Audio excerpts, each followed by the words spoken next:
The rain didn't just fall at Harrowstone Hall, it assaulted the earth. It hammered against the black umbrellas like handfuls of gravel thrown by an angry god, drowning out the priest's mumbled prayers. The sky above the Cornwall cliffs was the color of a bruised plum, swollen and threatening, casting a grey pallor over the faces of the mourners. Elara Vance stood at the edge of the grave, her hands clasped so tightly in front of her that her knuckles had turned the color of old parchment.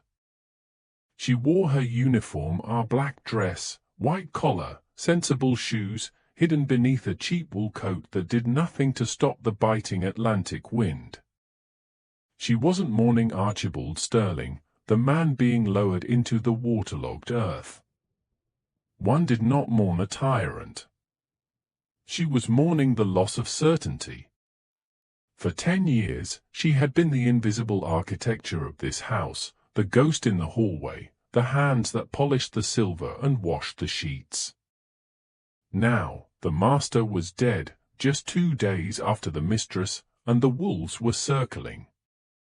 She looked up, rain dripping from the brim of her hat, and watched them. The Sterling sons. They stood on the other side of the open grave, separated from the rest of the mourners by a chasm of arrogance. Julian, the eldest, checked his watch, a gold Rolex that caught the dim light, and sighed, his breath pluming in the cold air. He looked bored. He looked like a man waiting for a delayed train, not burying his father. Next to him stood Marcus, his face flushed and puffy, swaying slightly on his heels, the smell of expensive Scotch radiating off him even from 10 feet away. And then there was Silas, the youngest. He stood perfectly still, his pale eyes fixed on the coffin, his face a mask of porcelain indifference. He held a single white rose, the petals turning brown at the edges. Ashes to ashes, the priest intoned, his voice cracking. Dust to dust. Finally, Julian whispered, loud enough for Elara to hear. Get him in the ground so we can get to the vault. Marcus let out a wet, ugly snort of laughter. Silas didn't blink. Elara felt a cold knot tighten in her stomach. These were the men who would decide her fate. 3 variations of cruelty carved from the same rotten genetic block. She turned her eyes to the ground, watching the mud slide into the hole, and wondered if she should have packed her bags the night Archibald died. But she couldn't leave. Not yet. The house held secrets, and Elara held the keys, and there was a terrifying gravity keeping her tethered to this decaying pile of stone. The service ended without a tear shed. As the small crowd dispersed, hurrying toward their cars to escape the weather, the brothers turned toward the house. They moved like a single organism, a dark wave rolling toward the Gothic manor that loomed on the cliff edge. Elara followed a respectable distance behind, her shoes squelching in the mud. She entered through the servants' entrance, shaking off her coat, and immediately went to the kitchen to prepare the reception. But there was no reception. The brothers had cancelled it. They didn't want guests. They wanted the appraisal.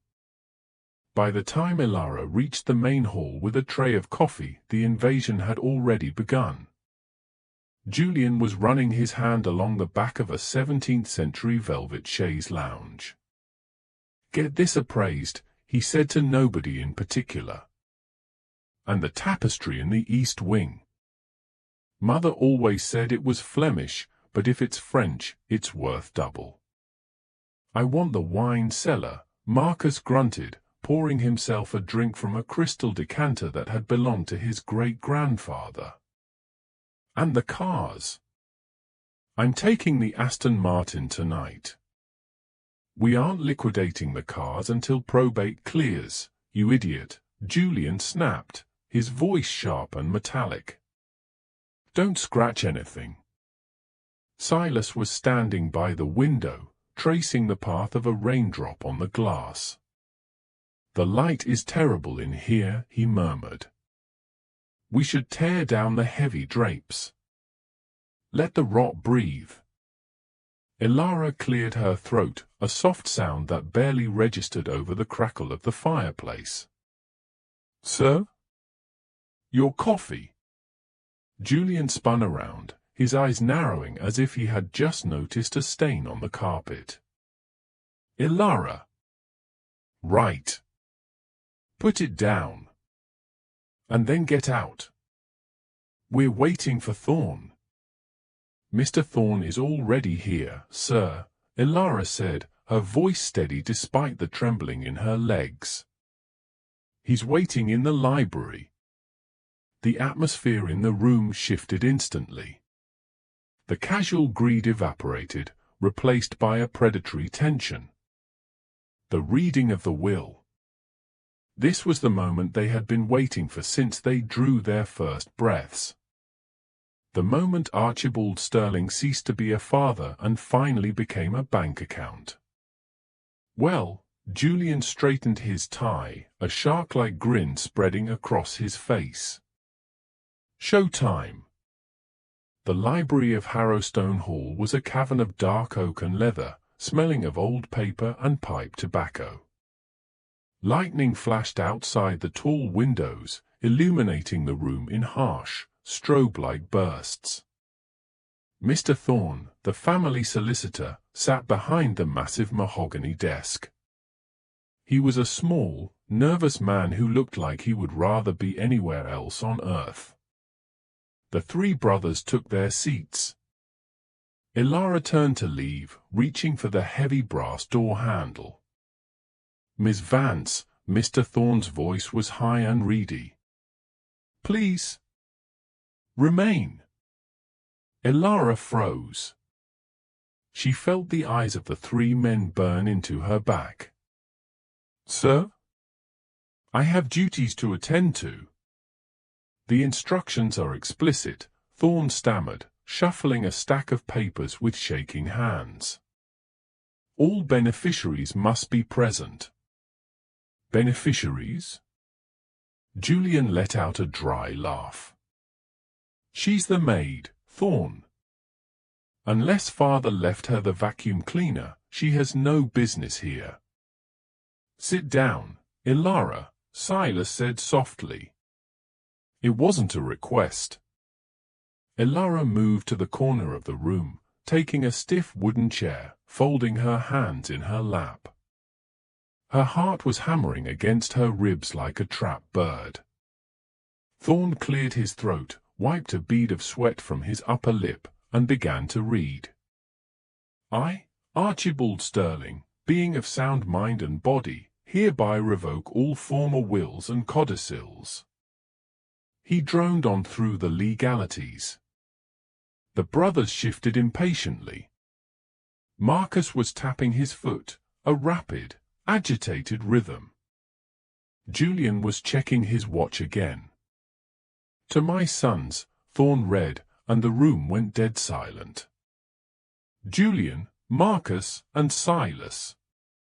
You were given the best education money could buy. You were given opportunities most men only dream of. And you squandered them.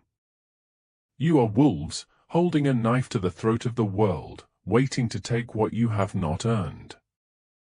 Marcus stood up, his chair scraping violently against the floor. "What is this garbage?" "Skip to the numbers, Thorn." "Sit down."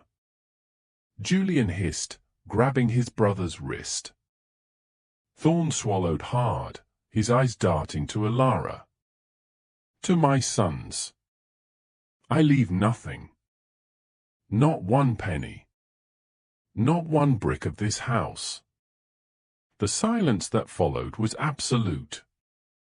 It was heavy, suffocating, sucking the air out of the room.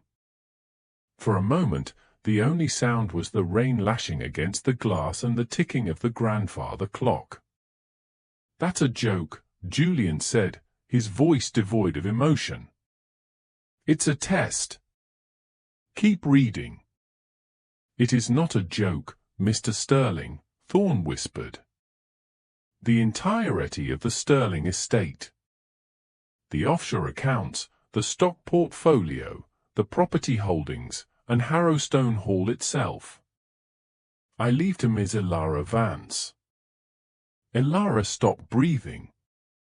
The world tilted on its axis. She gripped the arms of her chair, certain she was going to faint. No, she whispered. No, I don't want it. You bitch, Marcus roared. He lunged across the room, his face purple with rage. What did you do? What did you do to him? He was halfway to her when Julian tackled him, slamming him back into the leather sofa. Stop it! Stop it, you fool! You'll catch a charge. She poisoned him. Marcus screamed, spit flying from his mouth. She wormed her way in and she stole it. There is a condition, Thorne squeaked, holding up a hand. Julian smoothed his suit jacket, his chest heaving, his eyes cold and dead as they locked onto Elara. A condition? Let's hear it. Thorne adjusted his glasses. The estate is held in a preservation trust. Miss Vance has full legal title, but she cannot liquidate the assets or access the cash reserves for a period of 90 days. Furthermore, Archibald wished for the Sterling name to continue, but only through a vessel worthy of redemption. If, and only if, Miss Vance chooses to marry one of the Sterling sons within 90 days, the trust dissolves, and the fortune becomes joint property of the couple. Silas, who hadn't moved a muscle, finally spoke. His voice was soft, melodic, and utterly chilling. And if she refuses? If Miss Vance refuses to marry any of you by the end of the 90 days, Thorne said, the entire estate is liquidated, and the proceeds are donated to the Feline Rescue Society of Cornwall. You will receive nothing. She will receive nothing. The implication hung in the air like smoke. It wasn't a gift. It was a death match. Archibald Sterling hadn't left Elara a fortune, he had locked her in a cage with 3 starving tigers and thrown away the key. So, Julian said, turning slowly to look at Elara. A slow, terrifying smile spread across his face. It didn't reach his eyes.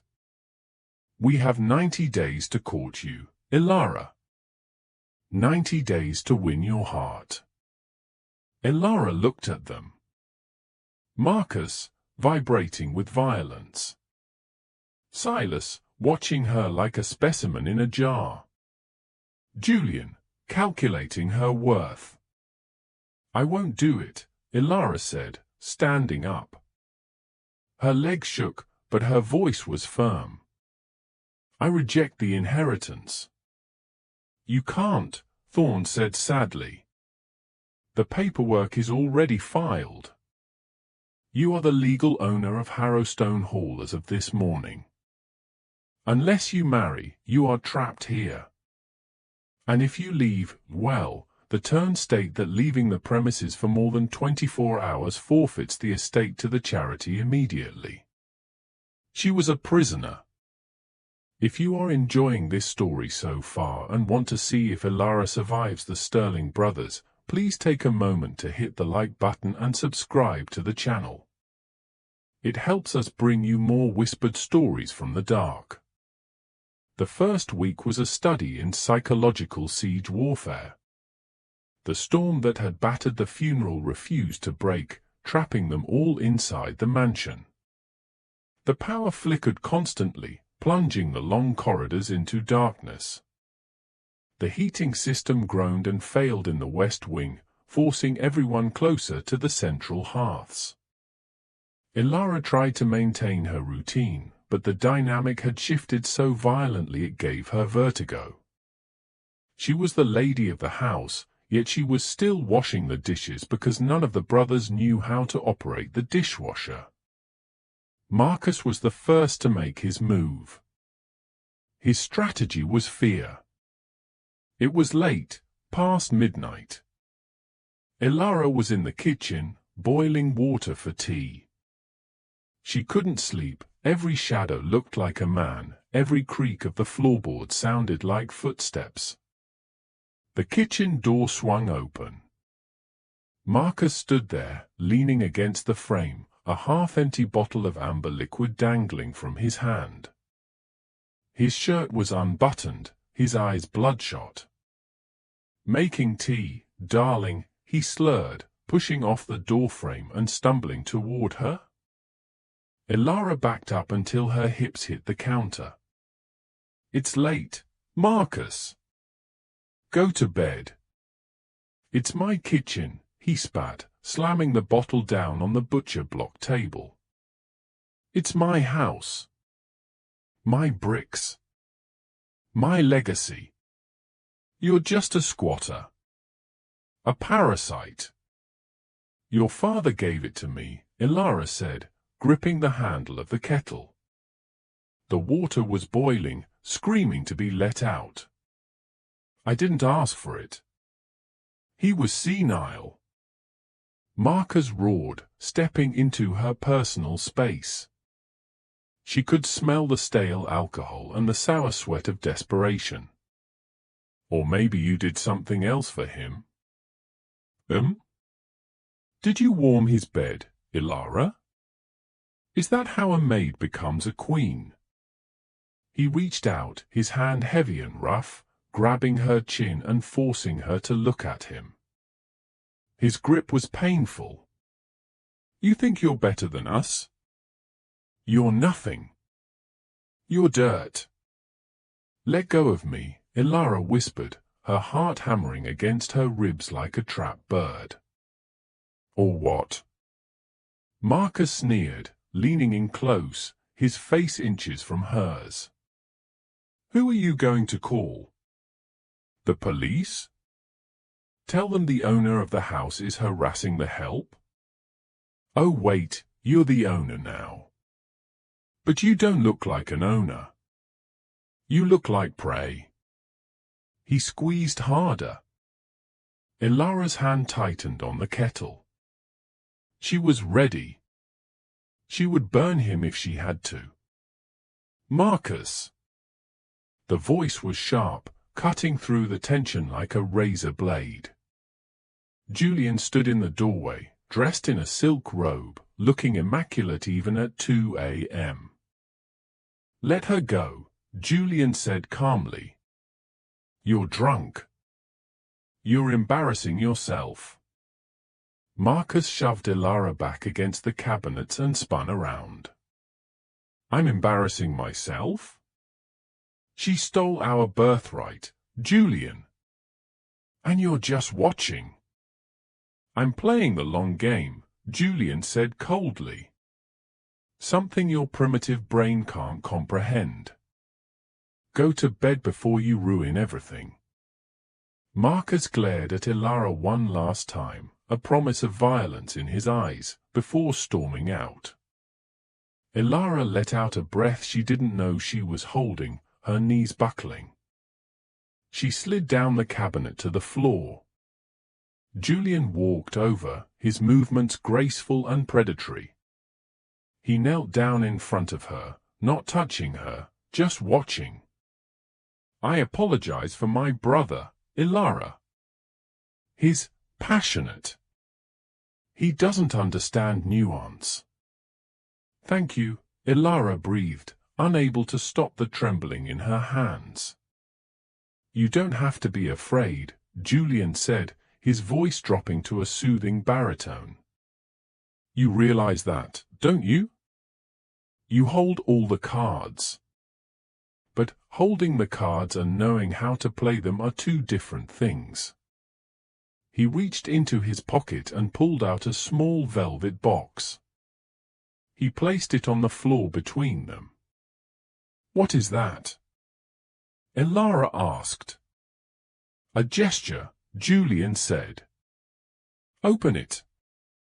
She hesitated, then reached out and flipped the lid. Inside sat a diamond necklace, the stones large enough to choke on. It glittered under the harsh fluorescent kitchen lights. It's worth £250,000, Julian said casually. I bought it for a friend years ago. Never gave it to her. It suits you. I can't accept this, Elara said, pushing it back. Of course you can, Julian smiled. It was a perfect smile, practiced in boardrooms and galas. Elara, look at this house. It's falling apart. The roof leaks, the taxes are due next month, the heating bill alone is £3,000. You have no cash. You have a crumbling asset and no liquidity. You're drowning, and you don't even know it. He leaned in closer, his scent, sandalwood and money, enveloping her. Marry me. Not for love. I'm not asking for romance. Marry me as a business partner. I manage the accounts, I handle the brothers, I fix the roof. You live in luxury, untouchable. We split the assets 50-50. You walk away with $200 million and your freedom. Simple. It was seductive. The logic was flawless. Safety. Money. An end to the fear. And what happens to Marcus and Silas? Elara asked. Julian's expression didn't change, but his eyes went dead. They can fend for themselves. Survival of the fittest, Elara. You understand that, don't you? You've been surviving on scraps your whole life. Isn't it time you sat at the head of the table? Elara looked at the diamond, then up at Julian. She remembered the way he used to kick the family dog when he thought no one was watching. She remembered the way he lied to his mother about the gambling debts. I need time, she stammered. Take your time, Julian stood up, smoothing his robe. But remember, Marcus isn't going to stop. And Silas, well, Silas is watching you. I'm the only safety you have. He left the necklace on the floor and walked out. Days turned into weeks. The psychological pressure cooker intensified. Elara stopped eating the food unless she opened the cans herself. She barricaded her bedroom door at night with a heavy oak dresser. One rainy Tuesday, seeking refuge from the oppressive silence, Elara slipped into the master suite, Archibald's old room. She hadn't been in there since the paramedics took the body away. It smelled of sickness and stale medicine. She wasn't looking for anything specific, just trying to understand why. Why her? Why this cruel game? She opened the closet. Rows of expensive suits hung like hanged men. She rummaged through the pockets, finding nothing but lint and old mints. Then, she knelt down to check the floor safe. It was open. Empty. Looking for the money. Elara jumped, spinning around. Silas was sitting in the wingback chair in the corner, almost invisible in the shadows. He was sketching in a notebook, his hand moving in frantic, scratching motions. Silas, she gasped, pressing a hand to her chest. I didn't see you. People rarely do, Silas murmured. He didn't look up. That's my superpower. I see everything, though. I see Marcus trying to break your spirit. I see Julian trying to buy your soul. And what are you doing? Elara asked, edging toward the door. Me? I'm just documenting the fall of Rome. Silas turned the notebook around. It was a sketch of Elara. But it wasn't flattering. It was distorted, her eyes wide with terror, a shadow looming behind her holding a knife. Why did you draw this? Elara whispered, horrified. Because it's the truth. Silas stood up. He was taller than his brothers, thinner, gaunt. You're in danger, Elara. Real danger. You think this is a game about money? It's not. It's about hatred. They hate you because you are the mirror reflecting their failures. He walked toward her, but unlike Marcus, he stopped a respectful distance away. I know secrets about this house. Secrets Julian and Marcus don't even know. What secrets? Mother didn't die of a heart attack, Silas said softly. The heir left the room. What? She was sick for months, Silas said, his voice trembling slightly. Stomach pains. Dizziness. The doctors said it was a virus. But I saw the tea.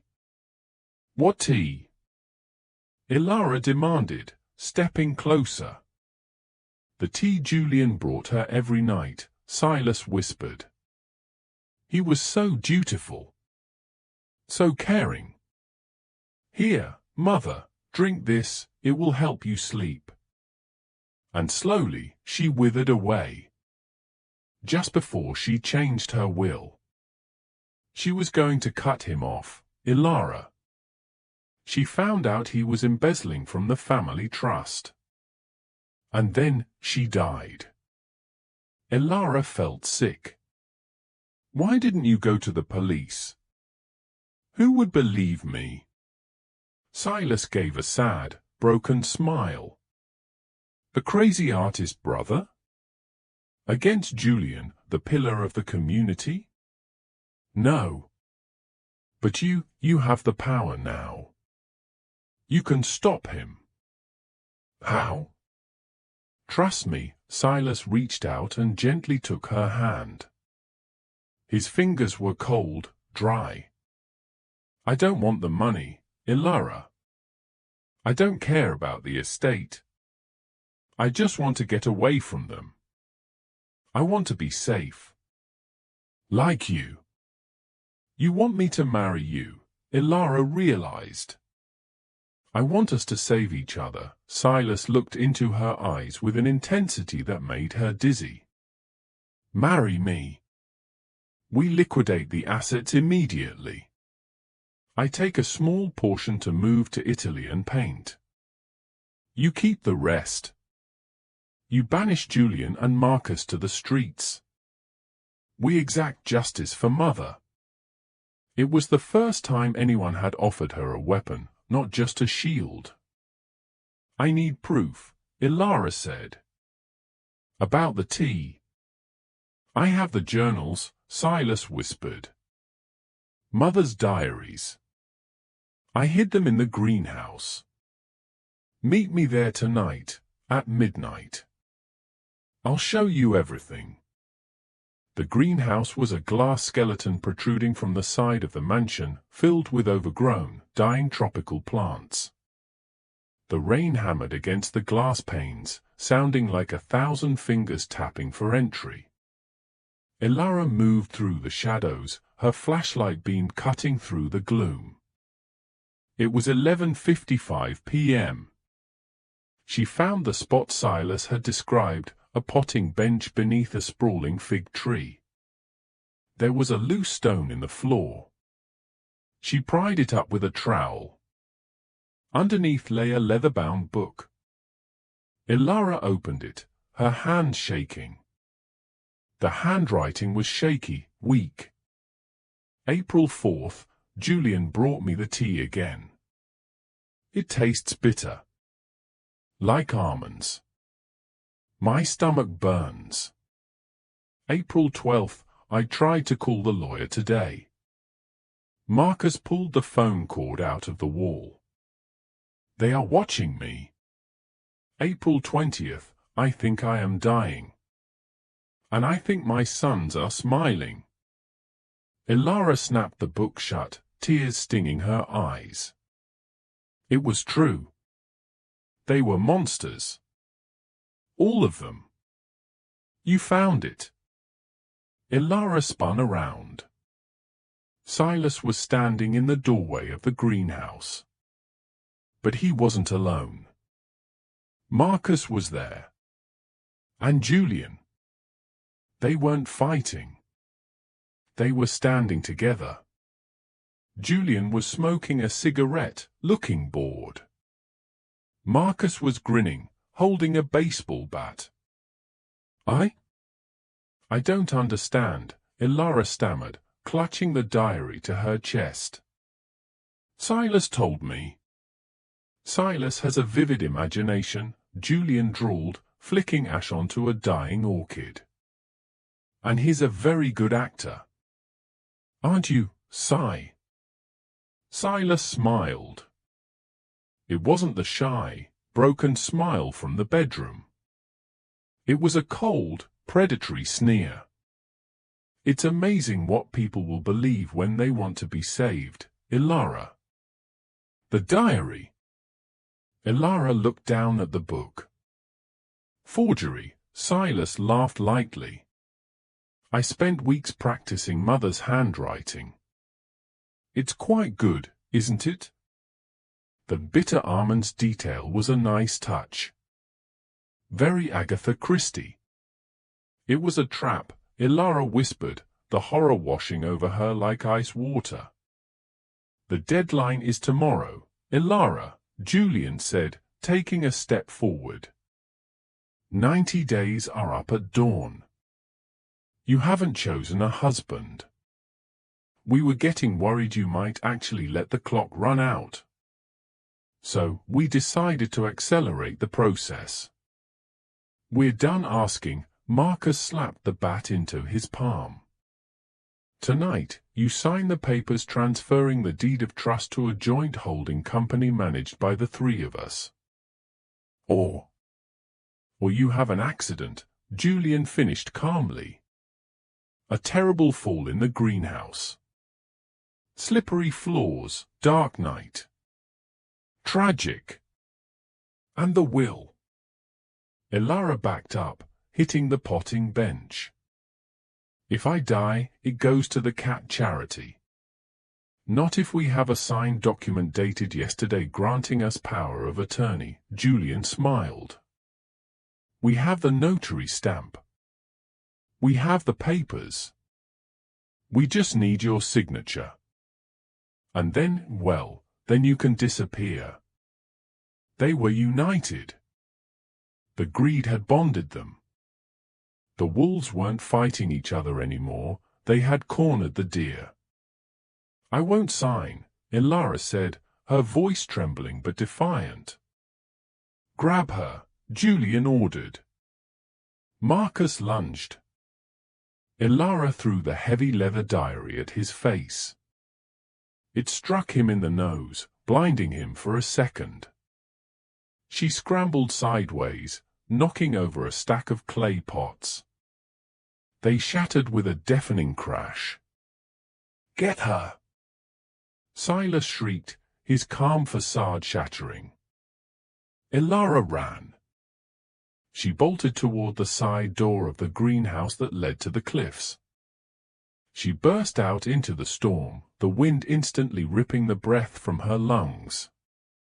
It was pitch black, the ocean roaring hundreds of feet below. She slipped in the mud, falling hard on her hip, scrambling up again. Where are you going to go, Elara? Julian's voice carried over the wind. He was standing at the greenhouse door, calm, unhurried. Marcus and Silas were flanking him. It's a drop to the ocean or back to us. She was trapped on the edge of the cliff. The mud was sliding under her feet. Sign the papers, Elara. Marcus yelled, blood streaming from his nose. Don't be stupid.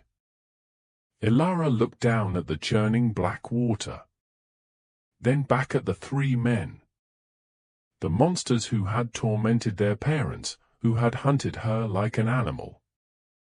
She reached into her coat pocket. I have something for you too, she screamed over the wind. She pulled out a crumpled piece of yellow paper. It looked old, stained with coffee rings. Julian squinted. What is that? The codicil. Elara shouted. The real one. Julian froze. There is no codicil. Thorn read the whole will. Thorn is a crook. Elara yelled, stepping closer to the edge, holding the paper tight. Archibald knew you paid him off. He knew you would try to cheat. So he hid the final page. He hid it where only the person who actually cleaned this house would find it. Give that to me. Julian's voice lost its smoothness. He took a step forward. Give it to me now.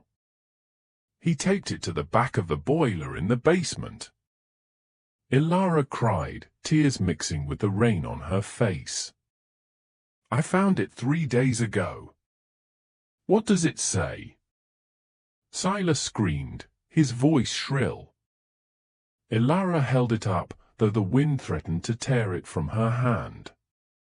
It says, if my sons attempt to coerce, threaten, or harm Elara Vance, or if they are found to be colluding to bypass the marriage clause, the trust is immediately dissolved and Elara Vance receives sole, unconditional ownership of the Sterling estate effective immediately. The brothers stopped dead. You're lying, Marcus growled. Am I? Elara reached into her other pocket and pulled out a small digital voice recorder, the kind she used for grocery lists. The red light was blinking. I recorded everything. The forgery. The threat to kill me. The collusion. It's all here. And this recorder connects to the cloud via my phone. She held up her phone. The screen was glowing. Upload complete. It's already sent, Elara said, her voice finding a steel core she didn't know she possessed. It's with the police. And with the board of directors of your bank, Julian. Julian's face went pale. For the first time in his life, the shark looked afraid. Elara, Julian held up his hands, stepping back. Let's be rational. We are emotional. We can work this out. No, Elara said. The game is over. Sirens began to wail in the distance. Blue lights flashed against the dark sky, winding their way up the cliff road. You called them. Silas whispered, looking horrified. An hour ago, Elara lied. I knew you would come for me tonight. The police cars roared through the gates of Harrowstone Hall. Marcus looked at Julian.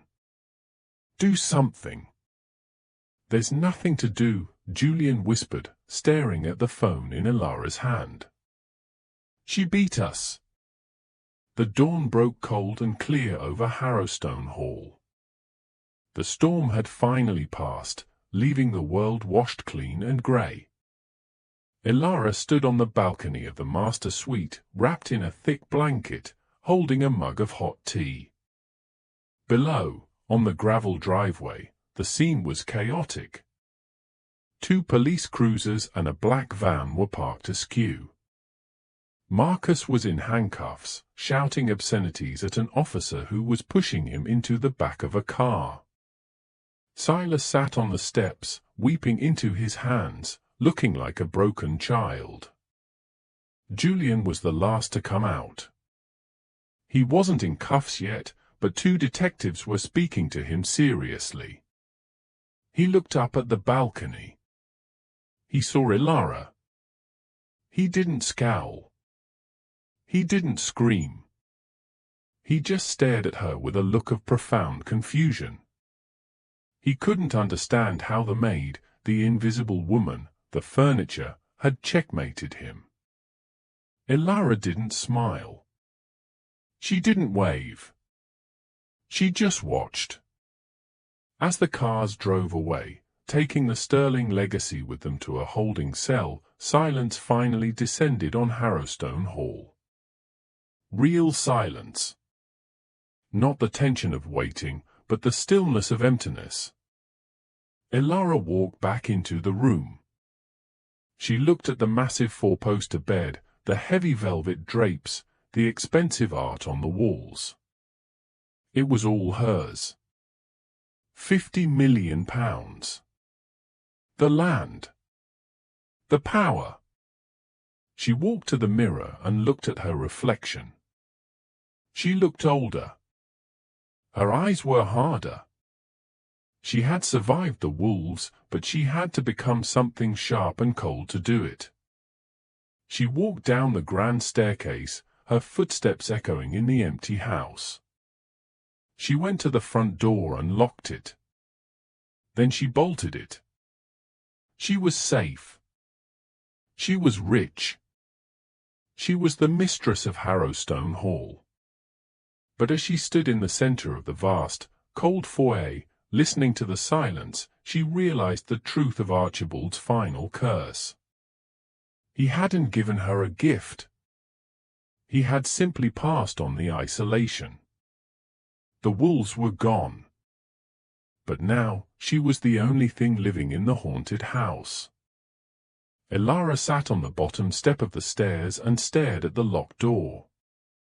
"What now?" she whispered to the empty air. The house didn't answer. It just waited. If you were Elara, would you have kept the money and the house, knowing the history of hatred soaked into the walls? Or would you have walked away and let the charity have it all?